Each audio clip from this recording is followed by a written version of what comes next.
Okay, we are live right now with the Wrestling Roundtable.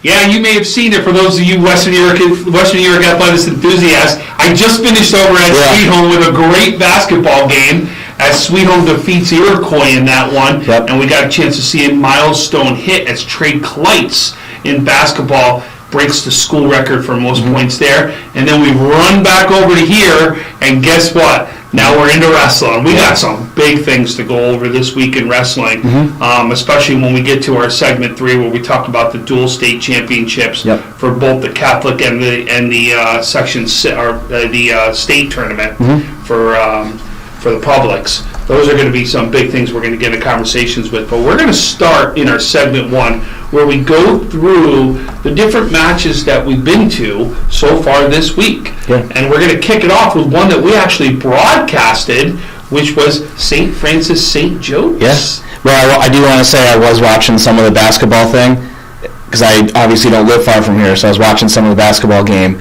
because I wanted to time up when you were going to be done so I could head over here. And it's interesting, you see like names of kids like Kleitz, I know, great football player obviously. I follow, his teammate Trevor Berry, who's a great wrestler, a league champion this weekend. So it's always funny how, if you're a real fan of high school sports, you can kind of tie those things together. So, but yeah, you're right. We did go to Athol Springs last week for Monsignor Martin Classic rivalry between St. Joe's and St. Francis. Two programs with a lot of history. I think we hyped it up last week. With a lot of history. They've had great wrestlers through both of those programs. The match is very competitive normally. St. Francis ended up winning this last week's, like 51-23 maybe. Definitely one of the bigger margins of victory over the last couple of years. St. Francis with a very good squad, with a lot of good wrestlers, a good group of seniors, very well coached obviously. Didn't go the way that St. Joe's would have liked, but St. Joe's will finish the Monsignor Martin dual season 2-2 in their league. They're going to head down to the CHSAA state dual meet tournament this coming weekend. St. Francis sits at 3-0 in the league now, and they will have a chance to outright win their league title. I think it's tomorrow night. I really thought the key to that was St. Francis going out to an 18-0 lead. Yeah, it was. Them going out to such a big lead, pin, really set the tone for the rest of the match. Yeah, you're right. And it was, and you're absolutely right. It was 3 pins. They ended up getting, I think, 6 overall in the match. Both teams traded 2 forfeits here or there, but St. Joe's really only won, I think, a couple of head-to-heads. In the matches that St. Francis did win were pins. And I was right, it was 53-21 was the final score. But they ended with a really nice group at the end. I have to shout out Tucker Job at 145, holding one of St. Joe's better wrestlers, Luke Van Tresca, to a decision, a match that St. Joe's would normally count on for 6 points or at least an extra couple bonus points, followed by Liam Edwards, one of the I don't know where he would rank in terms of accomplishments. He's a returning Catholic school place winner, but I'm sure he's one of the more decorated wrestlers even in the history of St. Francis. And then we saw Tyler Wilkinson with a pin, and also his 100th win. I caught up with his parents this weekend. Has a brother wrestling at Iroquois, but I've seen that name for quite some time over at St. Francis, Tyler Wilkinson. And then they ended up with a pin at 172 with the match already out of reach as well. But yeah, a nice win for St. Francis. Usually it's very close. This time it didn't happen to be, but I know St. Joe's will be back. I know they'll be back in it. I know that they've got a ton of youth. They have a returning Catholic school state champion on their roster right now. I know Coach Devlin is going to get those guys back, so I'll be looking forward to hitting that one up again next year. Yep. So fantastic. So the next match you actually go out to is Clarence versus Lancaster. Yep. So I think Clarence-Lancaster was Wednesday. I believe St. Francis St. Joe's was Thursday. So we're kind of going back in time a little bit. But, the annual border war, we call it, between Clarence and Lancaster, two great traditions and great programs with a ton of great wrestlers every single year. Lancaster got the better of them this time, 39-21. 2 years ago, the last time I was at Border War was at Lancaster, and Lancaster won that one pretty convincingly. So definitely some math to follow though was Clarence, not St. Francis. Clarence gave unfortunately had a couple of forfeits in their lineup, and they had I think they gave out three forfeits, mathematically 18 points. Every single thing else along the rest of the way was even. They won the same number of matches each. They had the same number of pins. They won the same number of decisions. And the final match score was an 18-point differential. So it just shows you how, how mathematics kind of works into wrestling, but how important it is to have, availability is sometimes your best ability. We saw that with another match last week too.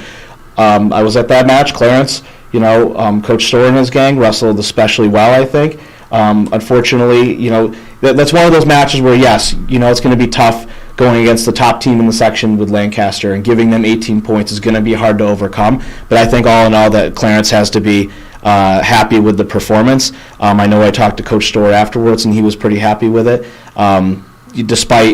and also coming off of a loss the night before, which we were here for, where they had fell to Orchard Park the night before. So that just shows you good coaching, experienced wrestlers that don't just quit when times get tough, that come back the next day, and even in a losing effort against Lancaster still wrestled well, still got some good bonus points and some good head-to-head wins here and there. But I thought it was very interesting. I've never really seen that where the exact number of wins, the match score is an 18-point differential, but everything else was equal.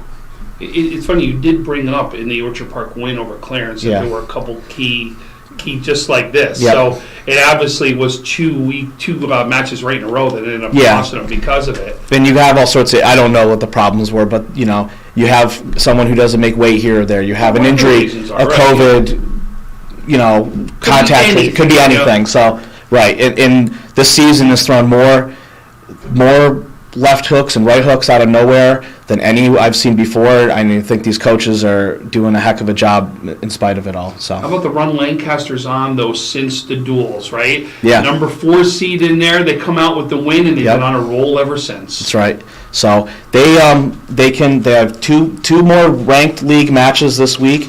Pretty much every night in ECIC 1 is a ranked match. Basically, well, there's going to be, because there's 8 teams and 7 of them are in the either top 10 or honorable mention. So Lancaster, they have on the road at Jamestown, a dangerous place to go wrestle at on a Tuesday night, and then host Hamburg, a good scrappy Hamburg team on Wednesday. So I'll be keeping my eye on them to see if they can lock up the outright league title. Right now, they own their own destiny when it comes to that. So and we'll talk about that in the next segment also. Yep. But then you got a chance to go to what everyone knew was going to be a big weekend. That's the Ecic Championships. Yep. So ECIC's hosted by Lackawanna this time.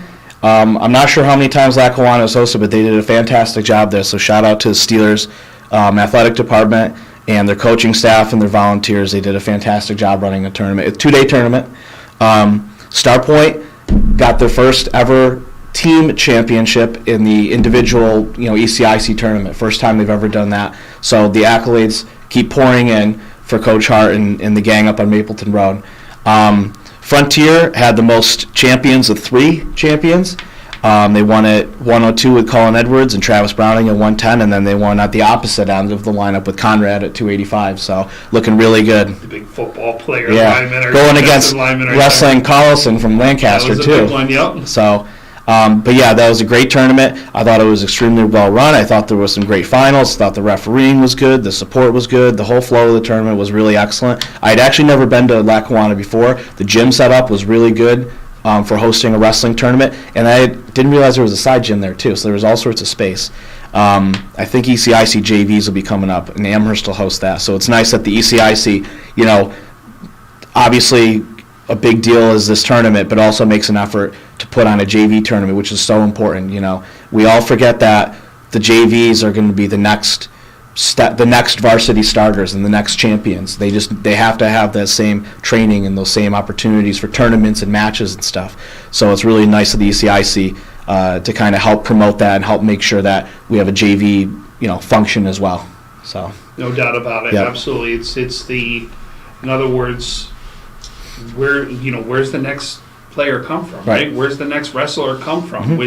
it's the funnel, right? Where's the funnel coming from? And it comes from that JV program. Yep. There's no doubt about it. Or like what we talked about, some of the youth programs, even before they get to the high school program, Right. which we were discussing in effect in the last Right. broadcast that we did. So the next one we're going to talk about is one that you weren't at, but you got a chance to, you want to talk about, where Newfane gets a chance to, again, wrap up another championship as they go out to Barker Woodhart. Yeah, so that was a match last week. So we had a couple of our first league champions, league dual meet champions rolled in last week. Newfane goes out to Barker and gets it done out there. And the 2021-22 season, 5-0 in the Niagara Orleans League, 8th straight Niagara Orleans dual title. They are 40-0 in the last 8 years, not counting last year's Super League against their regular, normal Niagara Orleans opponents. So, I mean, kind of as to be expected. Newfane's, sectional duals champions. I don't know. That's quite a. That there's a couple other streaks that are comparable, but it's certainly impressive for any program, I think, to put together that many years of success in a row, and to just to take on their league rivals and their neighbors on a year-over-year basis and come out victorious is impressive for any sport, not just wrestling. So no doubt about it. Yep. And we'll be talking more about them in segment 3, especially in the dual state seedings, as their seeding has come out for the states. And they definitely got not an easy road to No, get sir. there. No, sir. But listen, if it's one team that we can say is going to be in the mix still, it's going to be Newfane. yeah. So the next one we're going to talk about is going to be Amherst versus Iroquois. So Amherst, Iroquois, a battle of two very well coached teams with very good talented wrestlers. Amherst comes out on top on that one. Goes into that match, I think 3-1 in the league, maybe, had just fallen at Star Point the week before, and then they hosted an undefeated league Iroquois team, 3-0 in the conference. And for Amherst to have any shot at tying for the league title, needed to have that win, and they did. I know that Amherst all year long. They had a nice win over Clarence early in the season, and all year long they've been doing exactly what they needed to do. I think they're very well coached. They have a very large roster, and I'm just it's one of those ones where I say it's an upset, but I'm not sure it really was, because I know how well coached Amherst is, and I know how well rounded their athletes are going to be. With no credit taken away from Iroquois, because everyone knows I'm a fan of Iroquois as well. That's a long tradition with rugged wrestlers, homegrown talent. A program alumnus in Jim Clark, an all-time great in Western New York, coaches them. But it's nice to see competitive duels from where I sit. I'm a big fan of good competitive duels, no matter what the outcome is. So Amherst has that win over Iroquois, a nice notch in the belt for this year. They have to hope that Iroquois can find a way to take down Star Point on Wednesday for a 3-way tie in the league, which would be very interesting. And also Iroquois will have Sweet Home tomorrow, not to jump too far ahead. So let's see what happens. Yep, right? and that's an ECI. That's why you play the game. That's right. That's why we play the game. Or wrestle the match. Wrestle the match. We call it, right? Yeah. So our next match we're going to head down is we're going to go down to the South Towns as Falconer takes on Southwestern. Yeah. So Falconer had a road match at Southwestern on Friday. They go in there and they get it done.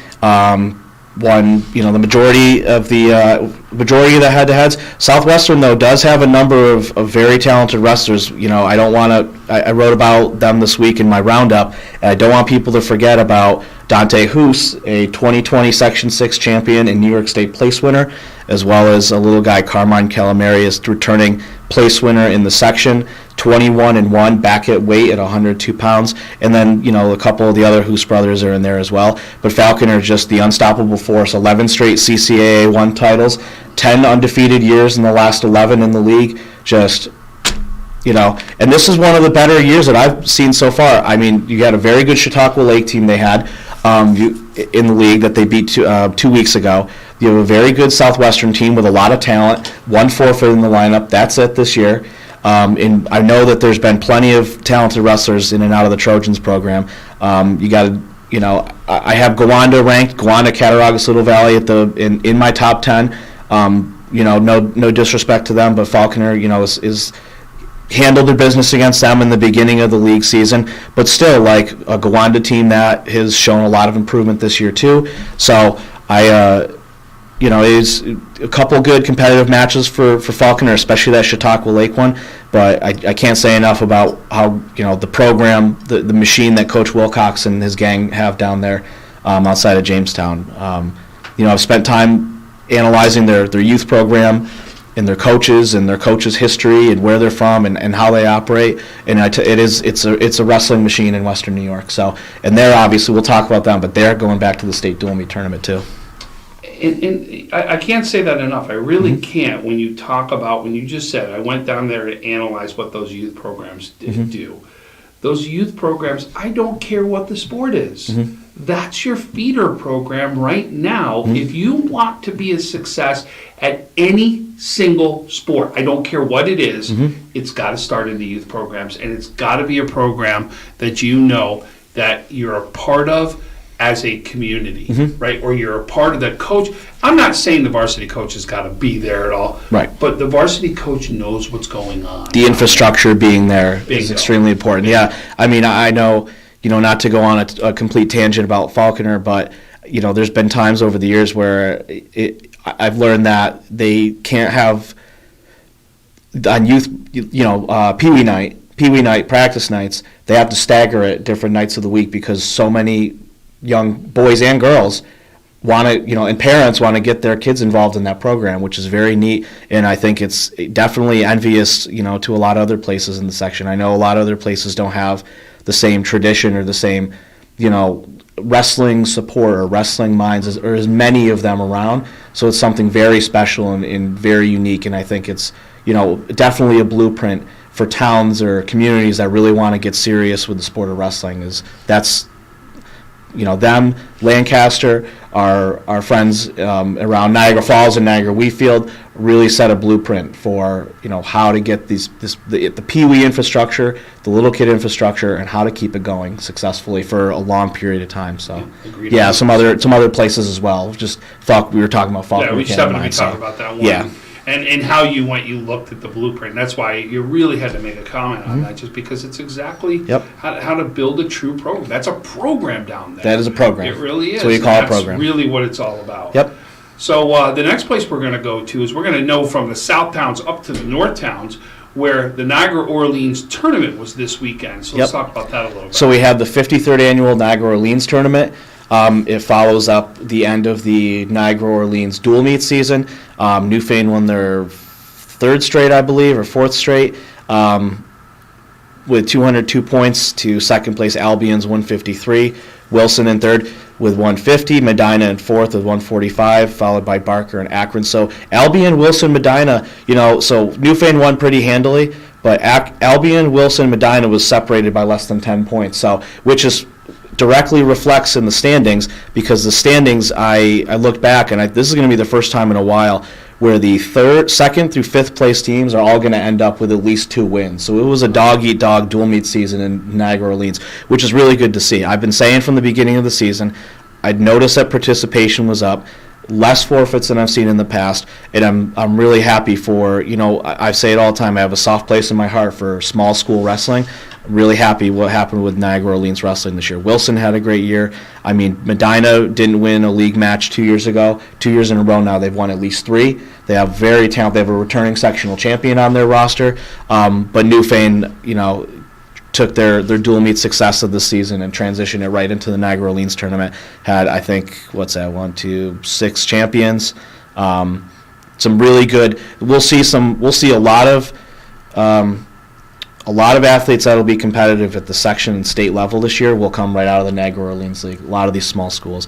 I mean, there's at least 4 wrestlers already who won matches this weekend, who won titles this weekend, who have state tournament experience from 2 years ago. I mean, that's a pretty good rate for 5 schools, 6 schools, and all with small enrollments. So, wow. Yeah. So we leave Niagara Orleans tournament, and then we go back to the South Towns to a team you've already talked about here in Gowanda. Yep. And now we're going to go to the Gowanda tournament and finish that for our segment. Sure. So Gowanda Invite was this weekend. a lot of these tournaments you see kind of nestle around what the bigger like the ECIC tournament kind of dominated the headlines, I guess, this weekend. Gowanda has a nice round robin, and that's a nice setup and very attractive for a lot of schools because it's a round robin, so it guarantees more matches than you might have at a regular bracketed tournament. Everybody wrestles everybody up into the allowable 5 matches in a day rule. And that's very attractive because you want to, if you're going to use points in a tournament, you want to get your wrestling's worth out of it. You want as many matches as possible. So Gowanda puts on a nice invitational. Falconer had pretty much all their team there. They won it by a mile, but a lot of other teams were there. Wheatfield sent some great wrestlers. Maple Grove, Randolph, St. Joe's, North Tonawanda, Fredonia, Gowanda, Chautauqua Lake all had some, at the very least, a handful of wrestlers there, making sure they maximize their points for seeding, implications at the end of the season. Luke Tomlinson was the most outstanding wrestler there. We've already talked about him. Captured 200 wins 2 weeks ago. And we had, Chautauqua Lake had a couple champs. Wheatfield had 3 champions in a row from Garrett Chase, Tremel Matthews, and Colin Kogenauer from 126 to 138. Falconer had a couple champs, more up in the upper weights. Luke Padgett won at 172 pounds. There's a football name. Yeah. Overall, a good tournament for Gowanda. A lot of small school matchups, and also a couple matchups with wrestlers from the Monsignor Martin League too. So I would say, so Niagara Wheatfield was there. They're definitely the biggest school there. But you see wrestlers from big schools like Lockport, North Tonawanda, Wheatfield all there. You see wrestlers from small schools as small as Frewsburg and Salamanca.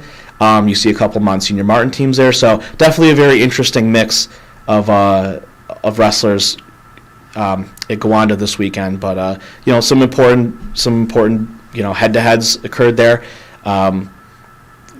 Within each, mostly amongst small schools because there wasn't as many big schools. But yeah, definitely a good tournament. Some very talented wrestlers there. Dalton Caldwell and Brody Little from Falconer both won there. So yeah, I mean, Austin Zimmerman from St. Joe's, who was the Catholic school champ I had mentioned earlier, continuing to have a fantastic season for the Marauders. So at 110 pounds. So yeah, I guess that kind of wraps that one up. But wow. Yeah. So, folks, that's the end of segment 1 right there. So we're going to take a quick break. Thanks for joining us so far on the Wrestling Roundtable. I'm Tom Prince, joined by Matt O'Rourke.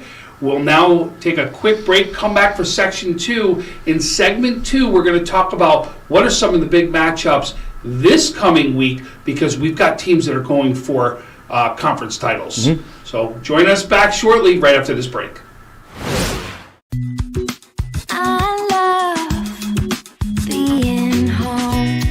There's nothing better than owning the perfect house to come home to. You've earned it, and we'll make it happen. Our local real estate experts and in-house team of financial professionals make buying or selling your home simple. Howard Hanna. Home happens here. I love being home.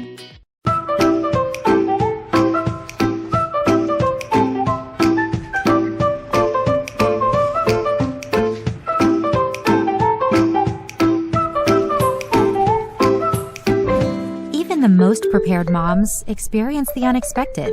When you do, we're here for you. Western New York Immediate Care provides quick, quality care for non-emergent injuries and illnesses. Go to WNYImmediatecare.com for more information. Welcome back to segment 2 of Wrestling Roundtable. I'm Tom Prince, joined by the man everybody knows in the wrestling community, Matt O'Rourke. So, Matt, let's get into some of the matches that are going to be big this week. And they may not be big in the sense of when you're looking at, whoa, like that's the matchup you really want to do. But really, it could be a matchup that could crown a champion in their conference is what it is. So I will get into that, but I just remembered I need to mention one of our league winners. We had 3 teams win league titles last week. Portville was our third one. They wrapped up their third CCAA2 title in the last 4 years. Another undefeated season in the league for Coach Milne and the gang down there. And I was talking to Coach Milne, and I can't say enough, about up until 4 years ago, they hadn't won a division title in a decade. Now they have 3 in the last 4 years. And that's a school with, about 250, 260 beds numbers. So I have to give a shout-out to Portville.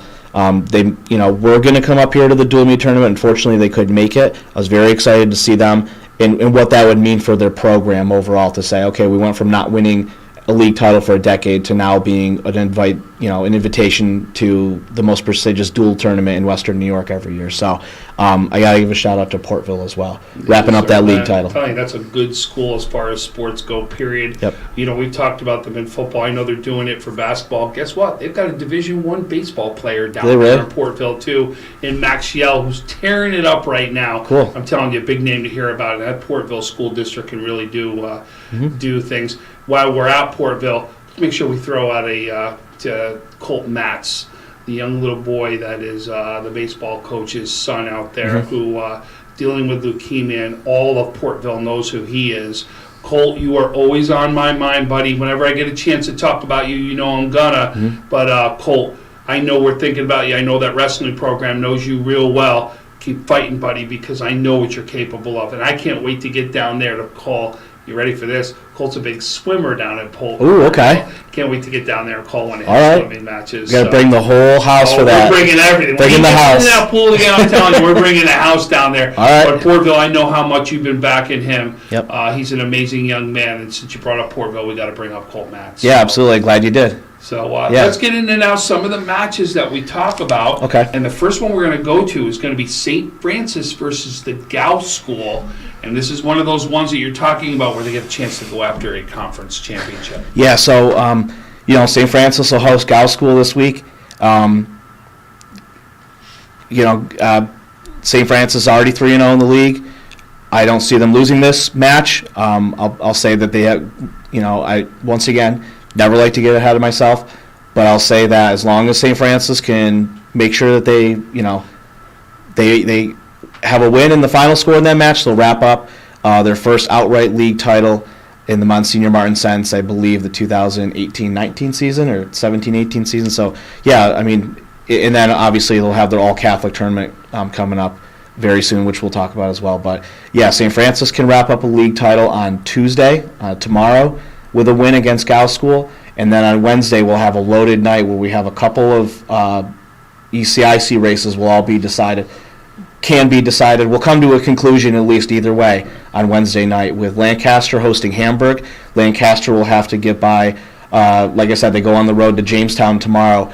A very tough place to go wrestle for anybody, especially now with the resurgence of the Red Raiders. But a very tough place to go to on the road on a Tuesday or Wednesday night.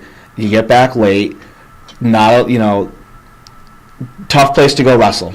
Listen, tough place to go, period. Yeah. Right? And it is a tough program from any sport. Right. You know what I mean? The last thing you got to do is, you got to remember, you're going in a bus for, if you're, in this case, you're Lancaster, you're in the bus for a good hour and a half to get down there. Right. Right? And that's a long time to be listening to the tunes on the whole way down to get. It's a lot of time to get lethargic and think about other things. I agree. Yeah. But, I will give credit where it's due to Lancaster. They've taken down everybody in their league this year again. They came on just at the right time again with the sectional duels. So you know me, I got a lot of love for the Legends, but I know that they have high expectations for themselves, and I expect good things from them too, right alongside them. I know what it's like with that program, and I'm assuming that they'll be able to take care of business tomorrow. And then they have a scrappy Hamburg team at home on Wednesday with some good stars in their lineup, a returning sectional champ, a champion from 2 years ago as well.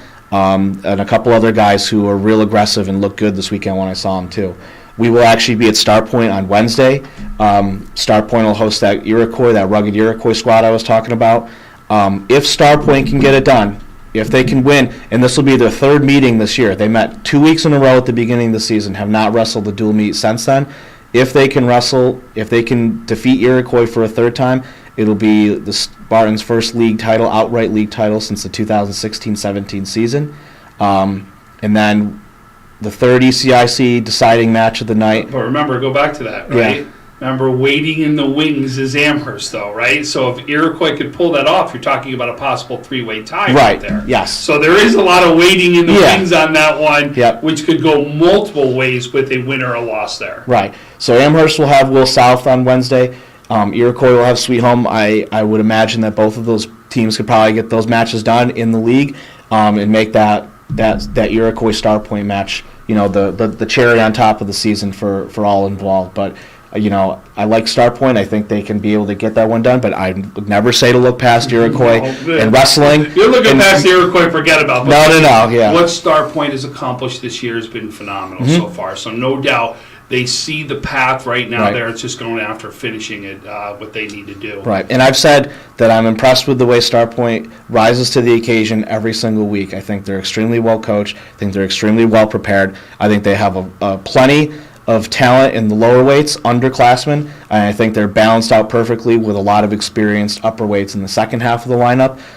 But like I said, I will never look past Iroquois. I know enough about the Chiefs and their tradition and their program, and they would love nothing but to bring Star Point down for that three-way tie. So that's always fun. The team knows they got the capability of doing that. So I'll be looking forward to taking the gang up there, running to our man Mike Lewick and Coach Hart and the gang, and we'll see what happens. You and Frank Wolf will be up there for that one. And then the next one we're going to talk about is another powerhouse, which we really haven't talked about in a while, is Pioneer. Well, Pioneer will get a chance to take on Eden and go after their crown themselves. Yeah, so Pioneer's undefeated in the league again, sitting at a perfect, where are they at? 5-0 in the league right now. They'll wrap up their season on Wednesday against Eden. Eden doesn't have a lot of numbers, I'll be honest with you. It's kind of, it's been tough to get dual wins, but as of last Wednesday, they had, when I finished up my round, not counting the ECIC tournament for the weekend, but going through their match last week, Eden has 4 wrestlers, one of them a returning sectional champ, with a combined record amongst the 4 of 99 and 22. So very talented wrestlers for Coach Tom Page, who's been there a long time, knows his stuff. Had some very powerful teams. His son was a great wrestler in high school. But Pioneer will have Eden this week in ECIC 3.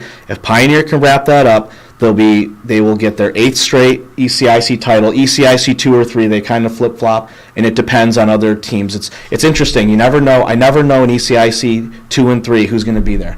Is East Aurora Holland going to be combined? Right. Is Alden going to be combined with Depew? Is Depew going to have a team? Is West Seneca, or not West Seneca, is somebody's enrollment going to change above a certain level to kind of rebalance it? So it honestly shuffles like every single year. You'll see Star Point, Iroquois, Pioneer in the same league a couple of years ago, which was brutal, and then some other times you'll see some other times you'll see Iroquois. Something fell on you. Yeah, I saw that. So other times you'll see Iroquois, Pioneer in ECIC 3, and Star Point Amherst in ECIC 2. So it kind of happens like that. But either way, I'm actually wearing some Pioneer stuff right now. I was going to ask you if that was. I just saw I just happen to be wearing this, but it's a panther with headgear on it. It's a pretty sweet logo. So shout out. You want your shirt on the show. Yeah. Make sure you match some shirts. Yeah, hey, right. Listen, I don't got any swag. I work for this. No, so it just so happens I'm wearing a Pioneer shirt, so shout out Coach Edwards and the gang, but they're looking for their 8th straight league title. If they can wrap it up this weekend, or on Wednesday, they will be a perfect 57-0 in the past 8 seasons. So, I mean, I had talked 57-0. Yeah. Listen to that, folks. Yep. 57-0 for Pioneer. Falconer is right up there too. Falconer last lost the league match in 2014-15, so they're a little behind Pioneer in the league match streak. But Falconer is a 66-1 in their last 11 league seasons. But yeah, focusing on Pioneer, they'll be 57-0 if assuming they can get a win on Wednesday against Eden in the last 8 seasons. That's pretty remarkable. It really is. Yep. So the next matchup you wanted to go to, which you find intriguing right now, is going to be Frontier versus Orchard Park. Yeah. We saw Frontier had a great outing at the Ecic Championships. Mm-hmm. We saw Orchard Park get a Ecic champion in that one also. Mm-hmm. We talked about Orchard Park coming on big in their last couple matches right here. This is a big one. What do you see in this one? Well, I know it's a rivalry, obviously, between Orchard Park, Hamburg, Frontier Wrestling, have all, especially Frontier and Orchard Park, maybe especially even so Orchard Park, but, good programs. All 3 of these programs, Hamburg, Frontier, Orchard Park, how far are their high schools apart from each other? 10 minutes from each other, maybe? You would know. Yeah, about that. I would So, say about that. the rise of the Southtown, the Blaisdell, Hamburg, Orchard Park wrestling scene has been really nice to see the last couple of years. And, I like Frontier. I think they have a good bunch of star wrestlers. I mean, the 3 ECIC champions they had this week are all good enough to go to the state tournament. Travis Browning's already been in the sectional final twice, or 3 times, and been to placed in the state tournament. Obviously, Conrad is a beast. Colin Edwards at 102 had a fantastic season. But Orchard Park is well coached too. They have a huge. They came at 189. Is that where it was? Jack McDonald won at 189 pounds. They have a couple other guys mixed in there. Simone Cavell. They have a heavyweight who's pretty good. His name's escaping me right now. Ben Cizelski. Yep. Also not. Offensive lineman, Yep. Defensive lineman for Orchard Park. Yep. Yep. So they have So Coach Teal has got some good wrestlers. I think that Frontier has probably a couple that at any given weight are probably the best wrestlers possibly in Section 6. But I just like these local rivalry matches. It's just like with St. Joe's, St. Francis. You can really, any given year, you can say, okay, this one team's got more talent, and it still could be a close match. When you have that local rivalry, it's so in the energy that's in a gym, and it gets loud. And I know Orchard Park has a mat light, so they turn everything else off in the gym and have the one spotlight. Anything could happen in a situation like that. So They use that spotlight for basketball too. So they? because of the spotlight that's been for there, they actually use it for basketball. Okay. The kids use it for a couple different sports. Okay, so they use that for wrestling, and that's an old school technique. That you don't see a lot. You don't see a lot these days. I know you see a lot in other parts of the state. I know around the Binghamton area, it's a big deal still. But it's very cool that Coach Teal and the staff there, and I can't say enough about the job they're doing. But I also really love the job that John Chowski and his staff over at Frontier are doing. So it's nice to see. Get all dark in there, and you got to get a video of that out, right? We got to get a video of that out, show everybody what it looks like. That sounds like a cool opportunity just to be a part of. Yep. So that'll be this week. That won't necessarily, be for any. I think that technically, as of today, as of Monday night, Frontier could really hope for Jamestown and Hamburg to beat Lancaster. Probably not likely, but Frontier is 4-2 in the league, having a great year as well. I mean, anything could happen. They could share a part of that. Mathematically, they're still in it. So. But it's why you wrestle the matches. Exactly. So, I got to give a ton of love to Coach Chowski and Coach Teal at their respective programs for doing great things and for the Falcons and the Quakers. So, it's very interesting times. In ECIC 1, the last couple of years, things are just through the roof. Every single night is ranked matchups. So it's really nice to see. Really nice to see the big schools in our area really setting a tone and a standard. I know that their beds numbers are big. I know that they're have access to a lot of good athletes, but I'm glad that those programs are taking advantage of that and getting those athletes and really getting a ton of kids involved at their schools and filling out those lineups. So forfeits have been rare in a lot of these places this year, so it's really nice to see. Good. So. The next matchup we're going to go to is Will North versus Amherst. Yep. We know Will North trying to get back on the win column right there. Amherst, you've already talked about it, come up big matches. Have already gone up and beaten Clarence that you've already talked about earlier. Yep. So this should be another big matchup. Yeah, so this one was an interesting one. I'm sure that Coach Muscarella at Williamsville North and Coach Bauer got their heads together for this one and put it on the schedule. If this is a match that, I'm not sure what the situation is when it comes to points or anything, or if they, this may be one where they put all their guys in the mat and they say, let's see who's the better team here. There's some situations that may happen at the end of this week or next week where, you put some guys in because they need the matches or whatever. But if these two teams are to wrestle their full slate against each other, it could be a matchup of no forfeits, could be a lot of very evenly competitive-wise wrestlers, competitive-wise head-to-heads. And it is just, it's an out-of-league, it's an ECIC match, out of league, but in the town. I know that Williamsville North, I think they have Williamsville South on the schedule too. So the only one I didn't see in there was Sweet Home, and Sweet Home has Williamsville South and Amherst on the schedule. So I'd love to see them with a Williamsville North. I want to see an Amherst Cup. You know what I mean? Oh, that'd be a good. That'd be one, cool. right? So I gotta call up Coach Lilly and tell him that's what I want to see. So now you need to do it. But Amherst I got in my top 7 rankings this week. Williamsville North just kind of on the fringe this week. We'll see what they do. But if those two teams go full strength head-to-head, I'm very interested to see what the result is of that one. Friday night in the jungle. So, Nice. yeah. And it could be another, a one for an opportunity for Will North to get themselves back into the rankings. Yeah, absolutely. Right there. Yep. So the last one we're going to talk about in this segment would be the Kenmore Invitational. Sure. Yeah, that's coming up this weekend. I don't know. I can't say off the top of my head all the teams that will be there, but a lot of local teams will be there. It's very much a last-ditch, probably the last big invitational in Western New York of the season. For everybody that isn't in the state dual meet tournament, we're sending 4 teams there. So there'll be a good number of teams there that want to get those last matches in, that last competition before the postseason starts next week. So Awesome. So that's the end of segment 2 right there. Thank you for joining us on the Wrestling Roundtable with Tom Prince and Matt O'Rourke. We still have segment 3 and segment 4 to go. Segment 3, we're going to get into the dual state seedings as well as the Catholic state duels right there. That's segment 3. Segment 4, you want to look out for is our notable performances. Look out for your name in those notable performances as well as what the current rankings are here by Matt O'Rourke. So far, thank you for joining us here on the Wrestling Roundtable. We'll be back here shortly after a word from our sponsors.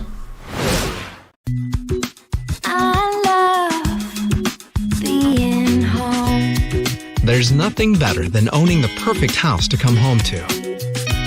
You've earned it, and we'll make it happen. Our local real estate experts and in-house team of financial professionals make buying or selling your home simple. Howard Hanna. Home happens here. I love being home.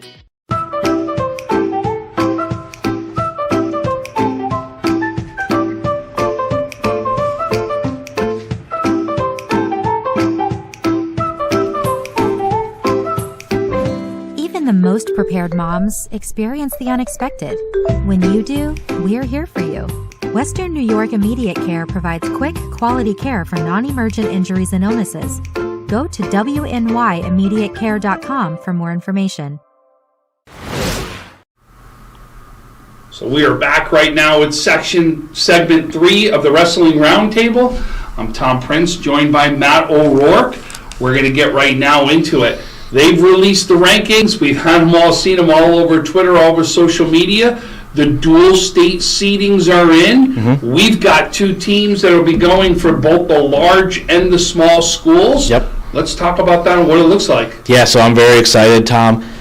It's one of my favorite events of the year. I'm a huge fan of the state dual meet tournament. I think NISFA and the wrestling. What? So, no, I was going to say, before we get into this, if you want to watch this, right, because there are going to be people back here that want to watch this, Yep. it will only be broadcasted on the NFHS network, so Yeah. people realize. Yep. So The finals. The finals. The finals, right? yeah. So you've got to go to the NFHS network to be able to watch this one, to be able to see and be involved in this and see exactly who's going to win it. And you'll be down Yeah. there actually for part of the call for them, won't you? Yeah, I will actually. I'll be down there all day on Saturday. I actually go Friday night and meet up with some people, and then Saturday I go, obviously watch the tournament all day. I'll be a busy guy, at least in the first couple rounds, with 4 Section 6 teams wrestling. Yeah, but you're going down there for this is in Syracuse, right? Yeah. There's a Section 3 though that you got a little link to over there. Well, there is, yeah, of course. I go way back with the Central Valley guys, back before it was Central Valley, when it was Ilion and Mohawk still, and I've had run-ins with the Indian River crew here and there all over the last couple of years, and I know Section 3, the section that the tournament's in usually provides most of the volunteers for the tournament. So, for example, when our individual state tournament goes to what the former Time Union Center, it's not Time Union anymore, in Albany, a lot of Section 2 volunteers, or they kind of mobilize to help run it. So it's the same thing in Section 3, which is obviously my home ground. But I will be there keeping track of it. Yes, the finals will be on NFHS. Obviously, there's no guarantees of any Section 6 teams getting into it. There's no guarantees for anybody getting into the finals.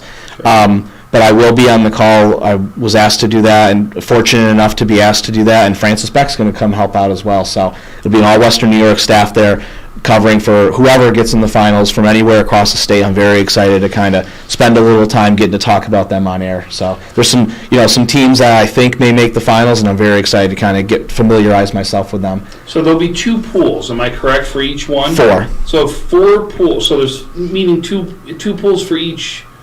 4 pools with 3 teams in each, because there's 12 teams in each side. No, it's okay. So, but we're saying large and small, right? Yeah, So there'll be 12 teams in the large, 12 teams in the small. Yep. So there'll be 3 pools, or 4 pools of 3 is what it's going to be. So why don't you go through the large pool right there, what it's going to look like, and then let's talk about where you think the Section 6 guys can come out of this. Sure.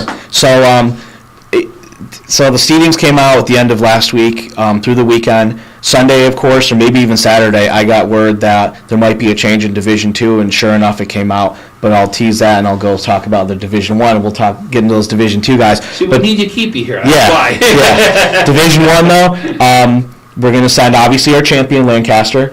I don't believe they got seeded, and we also sent our runner-up, Star Point. Huge news for them. This will be Lancaster's 3rd trip to this duels. This will be Star Point's 1st trip to this. Totally uncharted waters for the Spartans. I mean, even making the sectional, they've made the sectional dual final, program checklist, right? Sectional duels finals, check. Placement at the duels, check. ECIC tournament finals, check. I'm excited to see what else they can do. So Matt, when you say ranked teams, they rank the top 8, am I correct? Seed the top 8, yes. So they seed the top 8. So in this case, for large, between 9 and 12 is where Lancaster and Star Point both landed? Yeah. Right? Because both of them is be unranked, Yes. right? Yeah, both unseeded, yes. So you're both unseeded. Yep. So now it just boils down to what pool that you end up with. That's right. That you're hoping maybe you land in that 4 or 5 seed pool, or something where that it may not be that dominant team that's at. Well, that's exactly where Star Point landed up, is in the 4 or 5 seed pool. They're going to take on Fox Lane from Section 1, perennial power down along the Hudson Valley. They've had run-ins with our Section 6 teams before. I know that they had a win over Niagara Wheatfield a couple of years ago. And let me see where else they're at. I think maybe that was the only one. But they got a win over Wheatfield in the 2020 tournament. Wheatfield had beat them first in the 2019 tournament when they made the state dual meet semifinals. I believe was the year they beat them 50-3 in that one. So Fox Lane will get its second meeting with a Section 6 team as the 4 seed. That's 4 seed Fox Lane out of Section 1. We'll also see Indian River from Section 3, who I had mentioned. The guys from the upper border of Section 3, the very northern border, right around Fort Drum. Known about Indian River for quite some time, and they have been trying to take down Fulton, who is a perennial power big school in Section 3, and they finally did it this year. They're the 5 seed, and then you got Star Point mixed up in there. I really like Star Point's chances in this duel. I know Indian River gives a couple forfeits up. I know Fox Lane is obviously well coached with a lot of good teams, but I really like Star Point with their full lineup and their plethora of little guys. And, they're studs from anywhere from 110, 118 to 145, 152. They're going to be very tough to beat in there. Indian River will give them a couple of forfeits. It's going to hurt the Warriors. So I really like Star Point in that group. I think they landed in an excellent position. Which is what I was saying, right? You want that middle one. Right. So it'll be the winner out of each one of those will go to the semifinals, right? Yep. And then is it a ranking thing that'll go put them in the semifinals, the highest versus the lowest, and you know how that works? Yeah, I believe so. So it'll be all the rankings, because they're obviously ranked 1 through 8, and then you've got 2 unranked. Well, no, actually they already have it figured out. So it'll come full versus full. It'll go. They already have it figured out by mat. So, for example, Star Point's on mat 2. They already figured out what mat they are to try to get rid of this confusion. In other words, another mat then. Right. Okay. So they will do mat 2 semifinal winner. So my guess is if the 4 or 5's there, they're taking on the 1-8 mat is what they're probably taking on. Yeah. So the winner of the Star Point bracket with Fox Lane, Indian River, Star Point will get the winner of the Minnesink Valley, Pittsford, Horseheads bracket, which Minnesink's the top seed, returning state champions. Section 9. I think they're kind of the odds-on favorite to win the whole thing. We'll see, of course, but that's who Star Point, would take on if they were to win their semifinal or win their pool match. Which makes sense. Which Yeah. then you go over becomes the 2-3 seed should come out of there. The 2 is obviously on one mat, Yeah. the 3 is on the other mat, Right. so that makes complete sense. Right. So okay, so you're projecting right now Star Point could come out of their pool. Where does Lancaster? They could, land? and I don't want to jinx them. No, but they've got. But I think they have good. I like those matchups with Fox Lane and Indian River, and I have a lot of respect for Fox Lane, who's I think they've won all of their dual meet tournaments since the state dual meet tournament started. I'm pretty sure they've represented Section 1 every year, and I got a lot of love for Indian River as well. Very rugged group of wrestlers from the northern part of New York State. So. But I'll be keeping my eye on Star Point. I like their chances. Is all I'm going to say. So, we can talk about Lancaster. Yeah, where did they land? They're going to be unseeded to start the tournament as well. They're going to meet Section 8 champion Wantagh, also a former state champion, big school dual meet state champion. Very tough program from Long Island, as well as Section 1 runner-up Arlington, who Arlington will make their first appearance at the dual meet tournament. So it's the 3-6, the 2-5. Here's the 3-6. Wantagh 3-6-1. Okay. Wantagh 3 seed, Arlington 6 seed, and then Lancaster unseeded. So out of the matchups that we could have asked for, that's probably the 2 places we wanted to land as an unseeded team, right? Yeah, I guess so. Again, when you look at strictly seeding standpoint, right? I mean, at least we landed in an area where it's not the number 1 seed, Minisink Valley, which should be the top team that you're going to have to go in and try to beat in pool play. Yep. I will say Wantagh is very tough. They were 2018 state champions in the first year of this tournament. I don't know a ton about Arlington, but I'm sure anybody that's a runner-up team and gets into there's only 3 wild card spots in the big school tournament. Star Point, Arlington, and Pittsford from Section 5 got those 3 out of all the other choices and all the other runners-up out of the entire rest of New York State. So that's very cool. But yeah, I see a winnable match for Lancaster versus Arlington. Obviously, no jinxing. I'm just trying to be analysis here. Wantagh is going to be a tough one, but you know what? Like a lot of these Lancaster kids, I've said before, have already been to the state dual meet tournament. I know Miles Gronowski's already wrestled like 4 matches at the state duels in his career.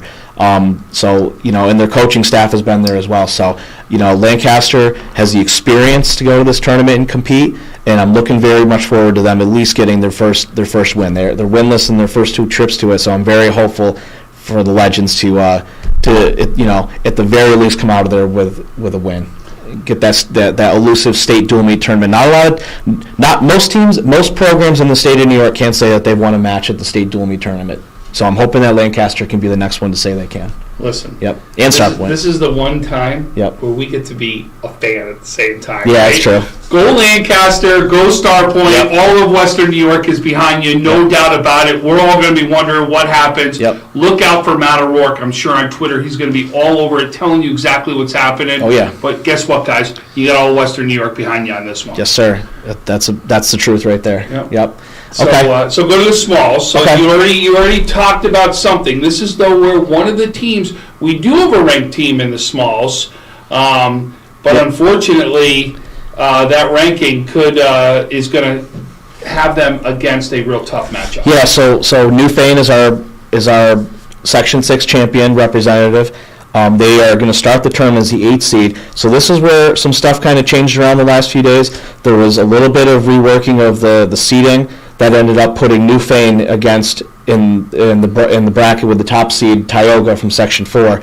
Actually, Falconer was going to have to wrestle them. They basically kind of flipped places essentially, I guess so to speak. So Newfane gets the 8th seed, and they will wrestle Section 4 champion and top seed Tioga.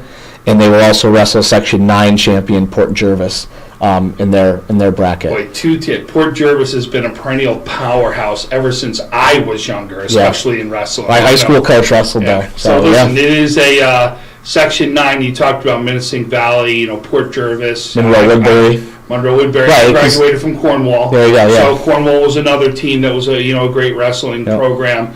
But boy, that is a tough bracket to be a part of. Yeah, it is. We won't lie. But listen, what did we also talk about? Newfane's the real deal. They are the real deal. Yeah. They're going to be in this matchup. So no doubt. So Tioga's been, and it's no secret, they've been on a tear all year.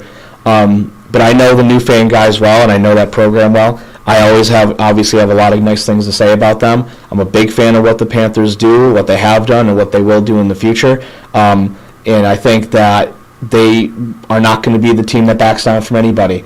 Even if they do fall to Tioga, I know that they're going to put up a good fight, and I know that the next best thing to beating them would be to get as close as they possibly can and have that match that everybody says around the state tournament on the floor that day, or around the rest of the state on the forums and the chat boards and stuff.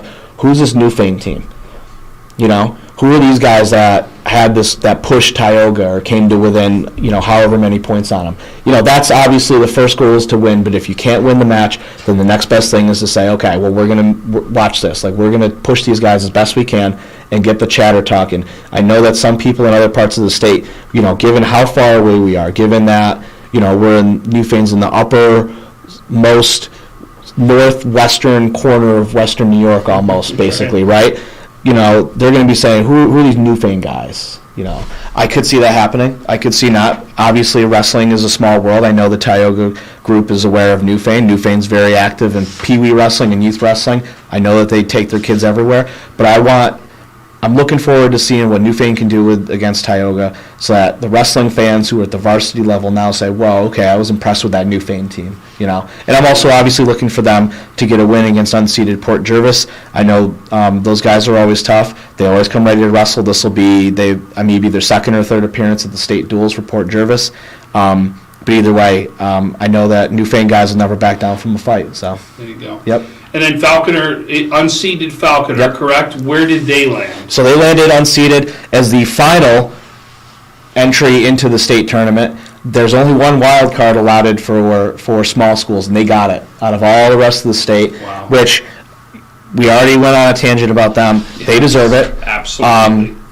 They will wrestle Section 10's Governor, who's the 4 seed. So they're in the 4 or 5 bracket as well. So again, another very interesting situation for Falconer, where I could see them possibly making the semifinals. I like those matchups against Governor from Section 10, who is an all-time upstate New York powerhouse. The class and the pride of Section 10, Jefferson County, got a lot of ties back to there. And then we'll see Section 1's small school champion, Edgemont, going to make their first appearance at the duels. But I like Falconer's chances, too, in this bracket. And like I said, don't want to jinx anybody. Just talking about it from an outside perspective as a fan, outside looking in. But I do like Falconer. The last time they were at this tournament, they won the whole thing in 2020. And every time before that, they got incrementally better. The first year, they went 1-1. Then they made the semis. Then they made the final and won it the third year. So this will be their 4th straight appearance at the dual meet tournament. Very excited to follow Falconer and see what's going on with them. They've been there every year of the state dual meet tournament. So all 4 years as their champion, as our default winner champion 2019, our top seed. We obviously didn't do it last year, didn't have the tournament, and they're going back, and they are definitely going to be no strangers to the bright lights and the strategy it takes to win matches at the dual meet tournament. So very excited for all 4 of our teams, no matter what the outcomes are. Lancaster, Starpoint, Falconer, Yep. right? And Yep. Newfane. We're behind you. Go get it, all right? We want to see these titles. Go after it. We're rooting for you, no doubt about it. Yep.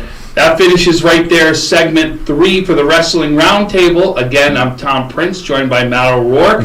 Join us for the last segment as we're going to talk about some of the notable performances this past week in Western New York and hear about Matt O'Rourke's rankings. Thanks for joining us so far. We'll be back right after a word from our sponsors.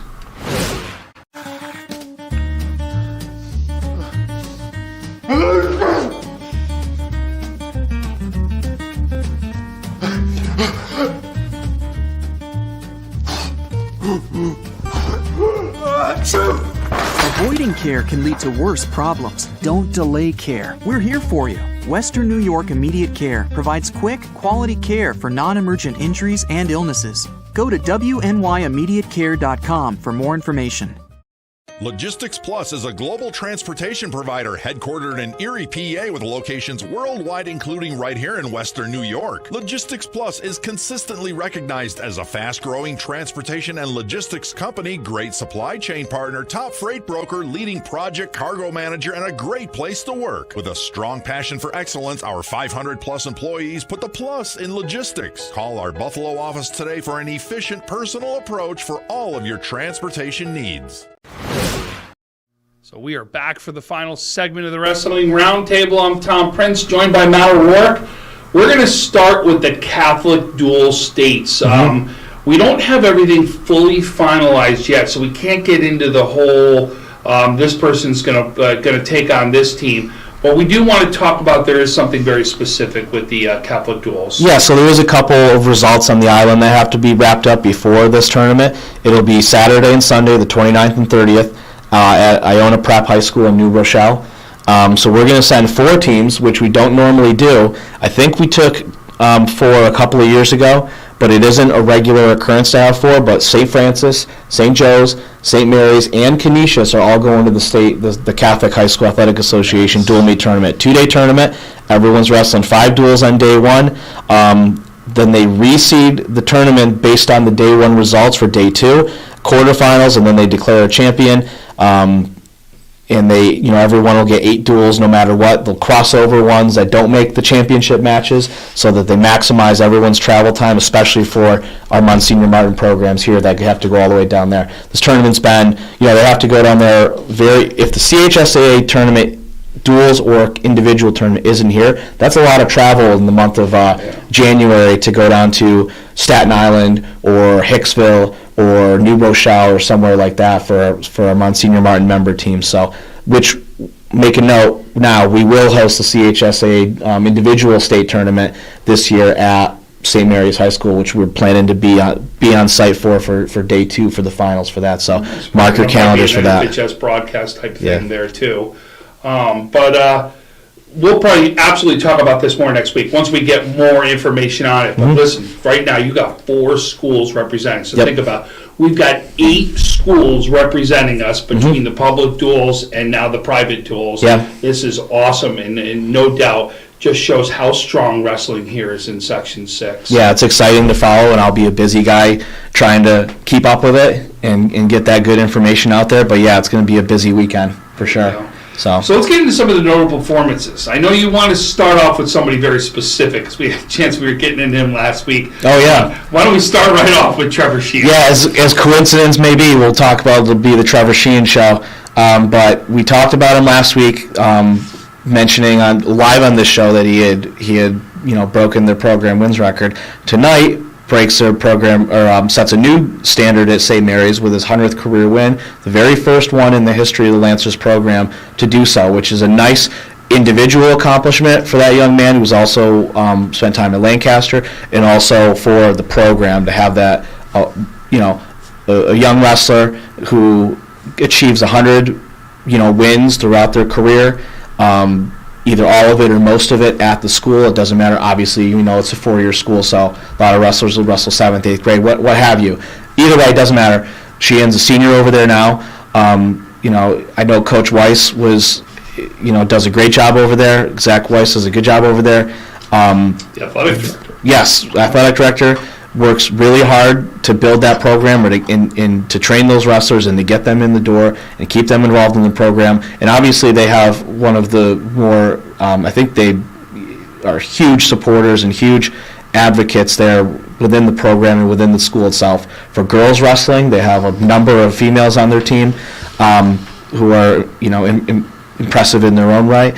But I think it's a really nice accomplishment for the program to get that first 100 match winner. We see wrestlers at schools going back to the 50s and 60s at other places in Western New York, and years and decades worth of tradition. And, you got to start somewhere, I think. And it's a really nice program accomplishment for St. Mary's as well as a personal accomplishment for Trevor Sheehan. So, congrats to both Trevor and St. Mary's and Coach Weiss and the gang over there. So, awesome. Yep. Mm-hmm. What else did you want to talk about? I had mentioned, a couple of performances from Niagara, Orleans.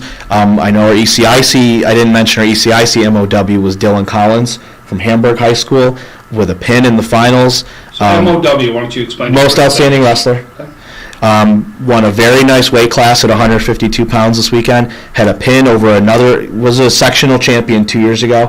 Had a pin over a guy who was a sectional champion 2 years ago as well. Late in the third period. Very impressive. Dylan looks strong. I think he looks ready to make another run at the state tournament. Also beat, in the semifinals, Mr. Carson Alberti, who we know from Depew, in a matchup between Collins, Alberti. Collins is a state place winner. Alberti is a state place winner. In Division II, representing Alden Depew 2 years ago. Collins and then Star Point's Gage LaPlante are both sectional champions. I mean, if you basically in wrestling, if you win a weight class in a tournament that features multiple wrestlers with state tournament experience, sectional champions, state tournament place winners, and you win that thing, more often than not, you'll probably be the MOW if you're at a local tournament in Western New York on any given Saturday. Very impressive day. He won a close semifinal match over Alberti, I think 2-1 in overtime, and then had that pin over LaPlante in the finals. So that earned Dylan Collins a MOW ECIC tournament. Very impressive day for him. And I also wanted to talk about Devin also a Conley Cup finalist. Yeah, brother Conley Cup finalist, yeah. And then I had also reached out and talked to who's going to be my wrestler of the week, Mr. Caden Inkley from Randolph, flying under the radar, a freshman, 22-3 this season. Won the Gowanda tournament, 4 pins on the day, and a very impressive decision win over returning sectional place winner 7-1 from Niagara Wheatfield. So big part of Coach Conley's number 8 ranked Cardinals right now. Won the CCAA 2 title last year. We'll have a big showdown with Maple Grove next week for that 2 spot, and a very interesting matchup. 2 of the 3 smallest schools in the section that have their own teams, not combined, and have, if not 4 lineups on any given night, probably only 1, maybe 2 forfeits at most, based on injuries and stuff like that. But I'm very interested in a Maple Grove 7. What are they? I have Randolph as my 8 this week, Maple Grove as my 9. You're giving away your rankings. Oh yeah, well we're gonna do it. Surprise, yeah. But I'm very interested in that small school matchup. It won't be for the league title, but it's very interesting to me. Is each year over year, is a benchmark for teams in any given league, especially in that one, to see how these teams are matching up with each other. And I know that'll be a very good showdown between 2 very good small schools in the top 10. But yeah, so I wanted to mention Caden Inkley too. I haven't gotten a chance to see him wrestle yet, but I've been following up with the results. He's had a very good season so far, and had a nice impressive win at 118 pounds on Saturday. So 22-3 is nothing to sneeze at. No, nothing to sneeze at. Leads the Cardinals with that overall record. Talked to Coach Conley. Sounds like a nice kid. I'm very excited to see him wrestle very soon. Awesome. So. Any other notable performances? Yeah, there's all sorts, obviously, but I know we got to get going. We got other sports to talk about here, but yeah, besides other sports, we ain't talking about any more sports tonight. Yeah, I don't care about any other sports. No, I had mentioned Frontier had a couple of champions last weekend at ECICs. I had mentioned that Iroquois had a couple of champions. I had mentioned that Lancaster had a couple. So it's funny how these teams always come in kind of pairs at the ECIC tournament finals. You really don't see a lot of many teams with only 1 champion. I know Hamburg had their one, Williamsville North had their one with Cam Catcherbone won again. Orchard Park had one. But everybody else, it was, besides those 3 results, everybody else was like a multiple team, had 2 champions in the finals type of situation. And guess what? That's how you become a higher ranked program, right? Yep. Or if you're going to go after a champion that we know Star Point went and did, you're going to need more than 1 to be able to get to that point. You're not going to win it with just 1. Right. So, well, and at 152, I don't know if Gage LaPlante will go there end of the season. I know he's wrestled at 145 this year, so I guess we'll see where he ends up. But that was a very interesting result for 2 very talented wrestlers, and for the Collins to come out on top on that one. So obviously, impressive performance, especially for what he did in the semifinals too. That kind of compounded things, and I think the coaches that vote on it, all of the head coaches in the ECIC will vote on it the day of, and I think that's qualified Mr. Dylan Collins for MOW. But yeah, plenty of good performances, and we'll see more. The class tournaments, Tom, are next weekend.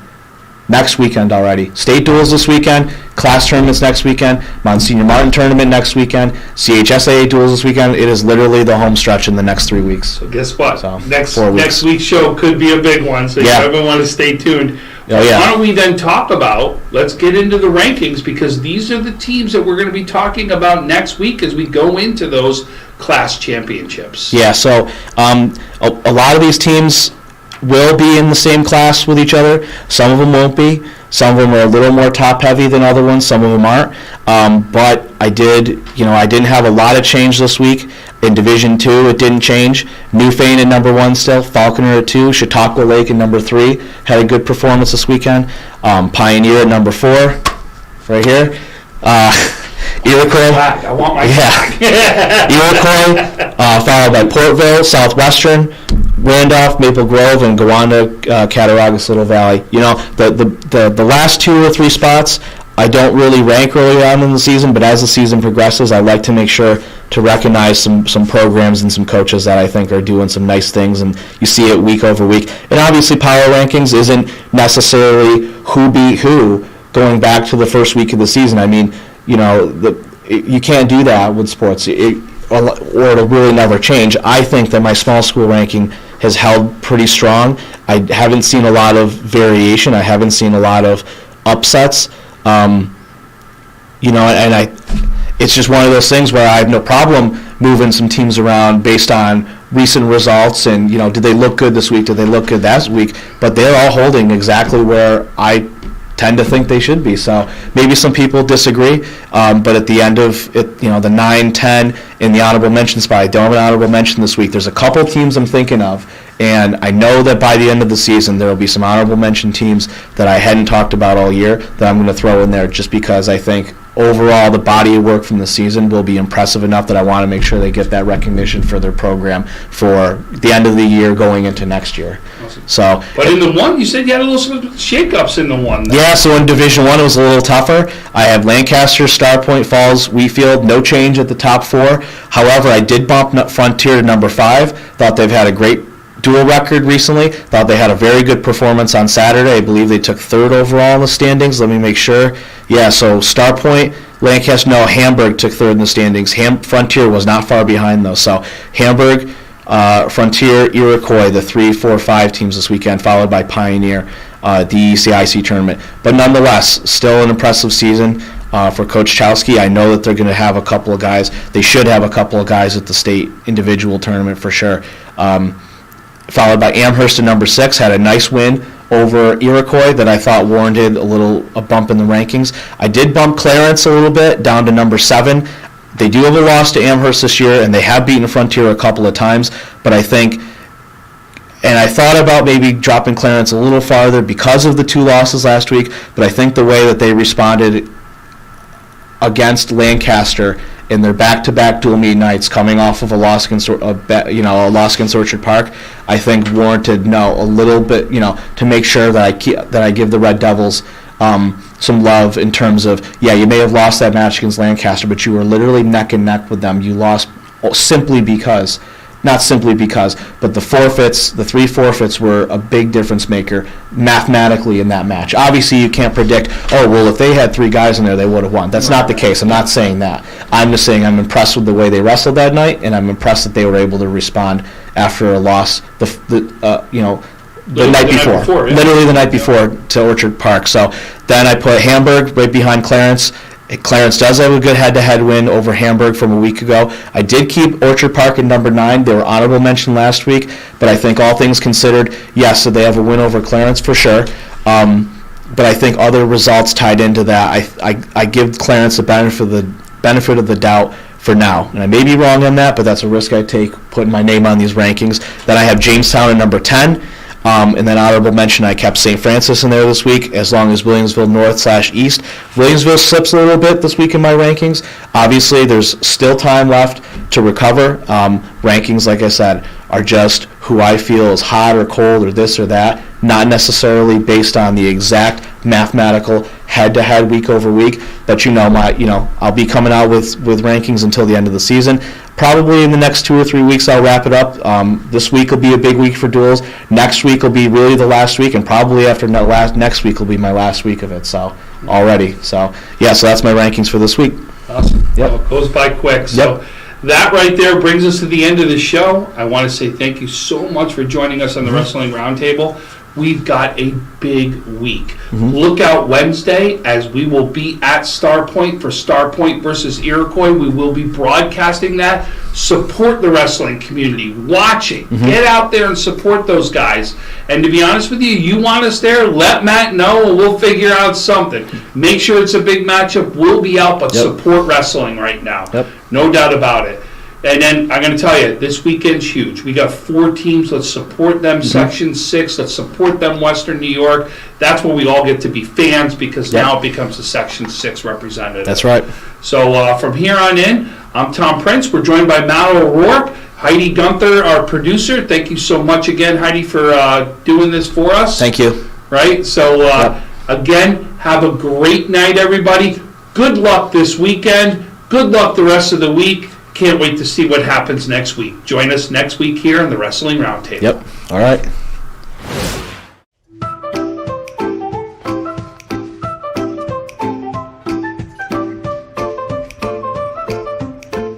Even the most prepared moms experience the unexpected. When you do, we're here for you. When you're ready to buy a home, start your search at howardhanna.com. You'll be the first to see new listings, find similar properties, and connect with a local Howard Hanna agent. Get started today at howardhanna.com. Being home.